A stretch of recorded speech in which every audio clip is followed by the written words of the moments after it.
How are you, Tommy? Today, Chicago, the weather is going well. I'm at home. I'm not Nice. traveling, but at the same time, I start traveling again. I'll be gone next Sunday and Monday, and then definitely it'll be a little bit busy. But right now, it's been pretty quiet. Nice, nice. It's always good to have a nice sunny day, isn't it? It's in Chicago. Yeah. Hey, now, Gordon, you mentioned that yesterday was your relaxing day. So, what do you do when you relax?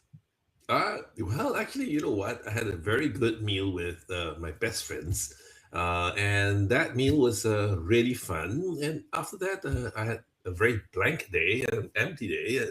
Calendar was blank, and so I just sat around and rested. Very, very good. And the weather in Singapore is still humid, sunny, rainy today. Hmm. Actually, I'll report when there's something different than that. Well, today we're talking about this thing is when your ambition starts to exhaust you. But Gordon, a lot of times I was reading this article. When we talk about ambitious people, we have to, in the minja of my mind, someone who's power hungry, someone who's obsessed with money and all that stuff. Sometimes actually ambitious people is someone who just wants to do well at their job, wants to continue to grow in their role. That actually is ambitious. So it's not. I think a lot of times when we sit there and talk about this, it could be a person who's really motivated by money and power, but it could also be people like you and I that really just Mhm. want to do work well in our job and really be able to do an excellent job. Yeah. So, like you, when I was thinking about ambition, actually, ambition can kind of scale. Actually, some of us have big ambitions, and some of us have small ambitions. But anytime we think about breaking out of our current mold and growing, I think that's being ambitious. Yeah, actually, I thought of you because I bet you in your early days working at JP Morgan Chase, you were very, very motivated. But I bet you there was a period in your life where I'm not sure if I enjoy this anymore. I'm not sure if I can keep doing this anymore. And maybe it's time to look for a career. What was that turning point for you? Ah, right. So actually, this article is quite apt in the sense that it actually describes the three different phases of my career or life. The beginning part was really about money, and trying to climb that corporate ladder. But by the middle comes, it was kind of like achievements, like, yeah, Gordon, what did you achieve, or how was your performance? And then finally, before being retired, it was all about meaning. So I think Yeah, it had covered all three phases in my life. yeah. I love what it writes. It says early in your career, you literally volunteer for every hard project. You stayed late. You prided yourself on delivering. It worked. You rose through the ranks. You built your reputation. All of that. You became a leader. And then something happened. After a while, you're sitting there to yourself is, I'm not sure if I can keep doing that. I'm not sure if I want to keep doing this. I'm not sure if I have the interest level or the motivation to keep doing that. And so when that happens, what do you do? When one day the very job that you enjoy doing for a long time, that man, early in your career, I could keep doing this forever and keep rising. I'm not sure if I want to do this. And at first it may have been low thought, but after a while, okay, this just seems like a long day. It just doesn't seem like it. And what do we do? Hmm. Yeah. So I think the first two phases kind of merge into each other. A little bit of the reward also meant you needed to have achievements to get those rewards. And so a bit of the first two categories kind of merge into each other. You do it for the money, you do it for the career advancement, but actually you did it because there was performance and your advancement depended on the performance, right? Yeah. And so, in some sense, it says, hey, let's start asking by yourself these five questions.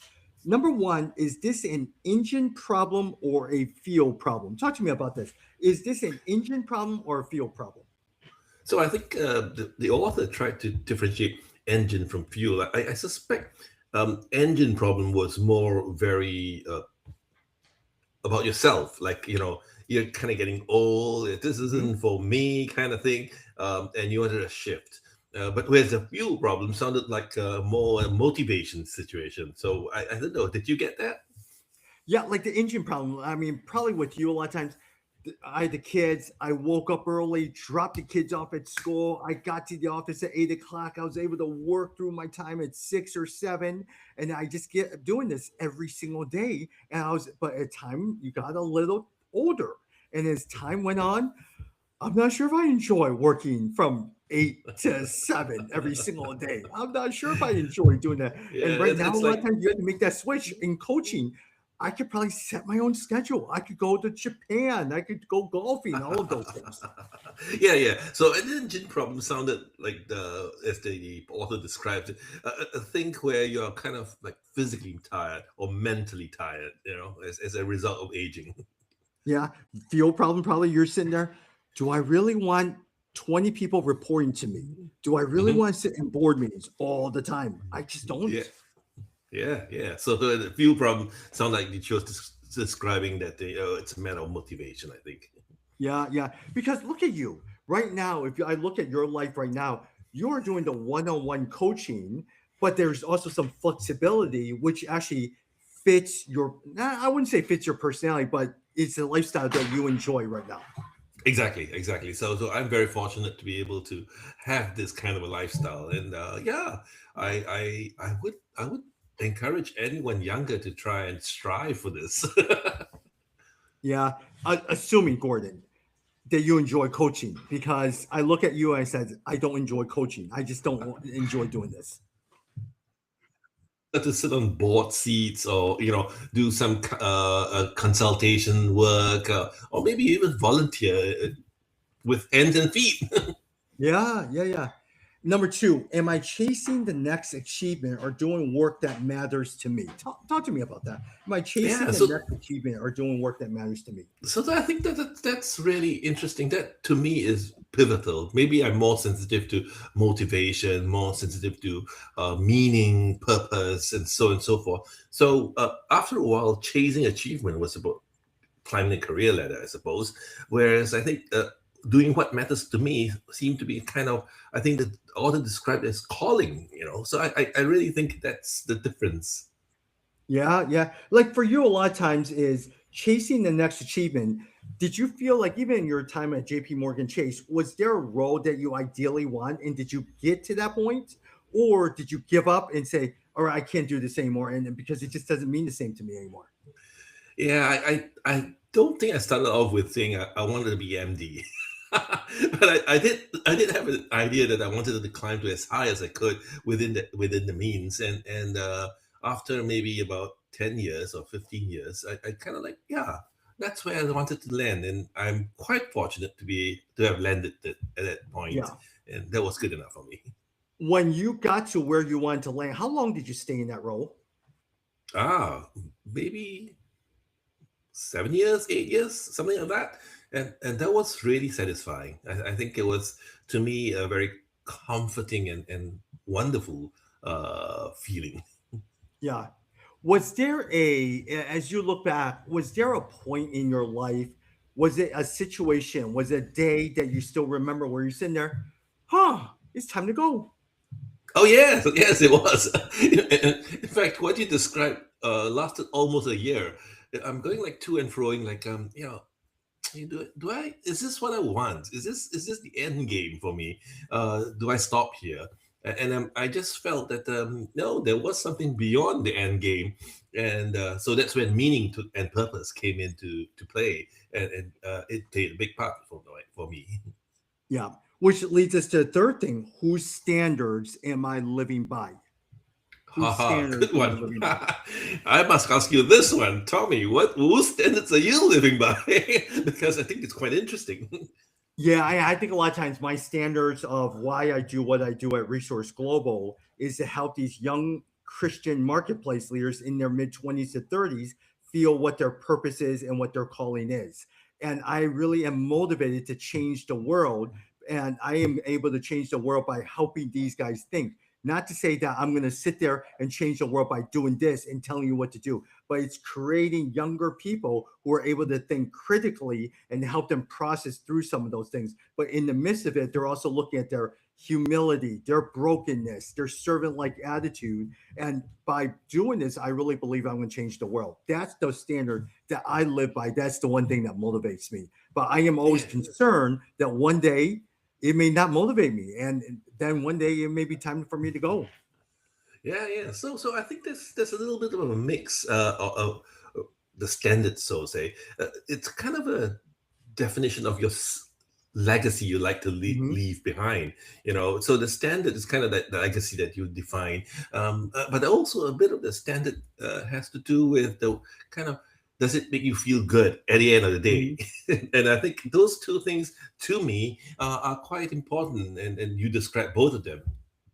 But yeah, at the same time, Gordon, it goes to number four. When am I most engaged at work, and what would it take to build my role around that?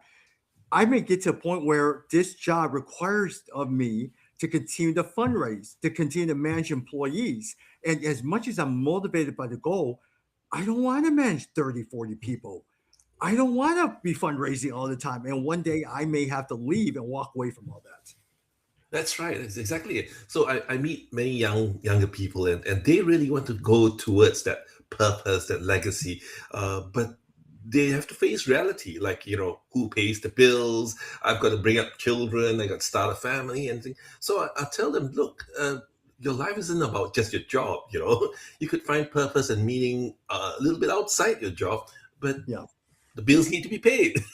Yeah. But yeah, at the same time, hey, look, like you said, find purpose in all this stuff. But especially if you have kids and they're going to college and school, you may have to, for a period of time, keep staying at the job you may not enjoy doing, or not necessarily the role that you enjoy doing, but stay there until the kids are gone. So then you're able to do all these other things. Yeah. So I found in a HBR article that made the statement that was very interesting to me. It said that you could stay in a job and feel motivated at the job as long as you do spend about 30% of your time doing what you like. Yeah, And I'm yeah. going like, wow, that's good enough. And I think a lot of times you can have that by clear communication with your supervisor or your boss. Hey, look, I know this job means that I have to keep doing this. This is something I don't enjoy doing, but I love doing this part. I'm not saying completely allow me to do this, but can I spend more of my time figure out ways to do this, because I feel like this is how it's going to benefit the company. You have to show them how what your passion area will benefit the company to really make them more money. But I also know a small part of my job would still mean that I have to do this. Yeah. So I think, yeah, bills need to be paid, admin needs to be done, funds need to be raised, but yeah, as long as it doesn't kill us with it. Yeah. And I realize even for me, a lot of times, Gordon, is I still need to be there to fundraise for the organization. I still need to manage some employees. I don't know, but slowly, little by little, I'm delegating some of the direct reports away so it gets smaller, because I would tell them, hey, look, I'm better as a person and more effective for an organization if I'm out there connecting with different people. Yeah, so I just kind of curiosity, how much of that how much doing that is so important, yet it doesn't crimp your motivation.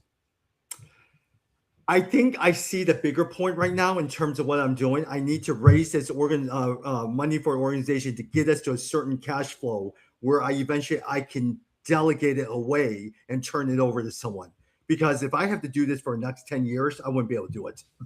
Right. So that's the clue to me, because I think if you need to see progress that over the 10 years, it gets less and less for you, Mhm. more and more done.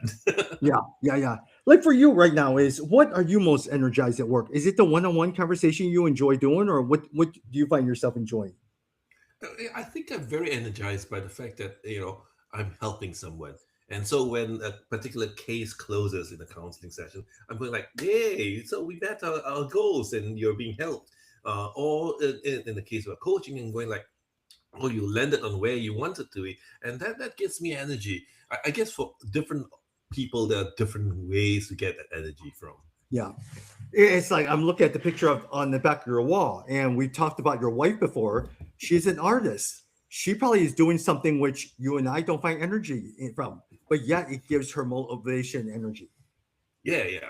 She'll tell me like, oh look, I've done this to so much more, and now it looks more real, or it's popping out as she likes to describe it. And when she's finished the work, she's like, well, I'm good. Yeah, It yeah, yeah, energizes yeah. her. And the fifth one, if I kept only what energizes me, would there be enough to stay? That's the key thing. If I kept only what energizes me, would there be enough to stay? I think a lot of times that's a question eventually all of us have to ask ourselves. If you've been in your job for a while and you enjoy your job and it pays well, but you don't necessarily enjoy doing it, at what point is it time to go? Or can I do just enough for me to stay?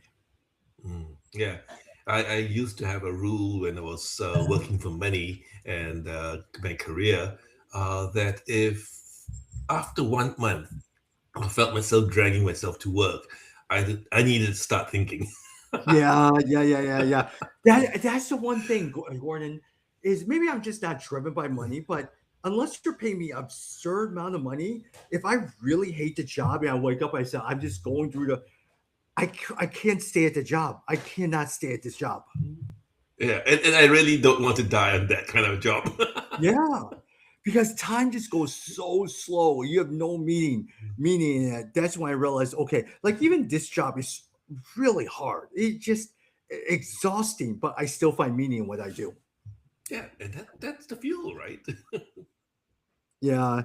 So, Gordon, hey, any last thoughts as we talk about this article? What when your ambition starts to exhaust you? Any lasting thoughts? No, thank you for highlighting this article because I think it was great.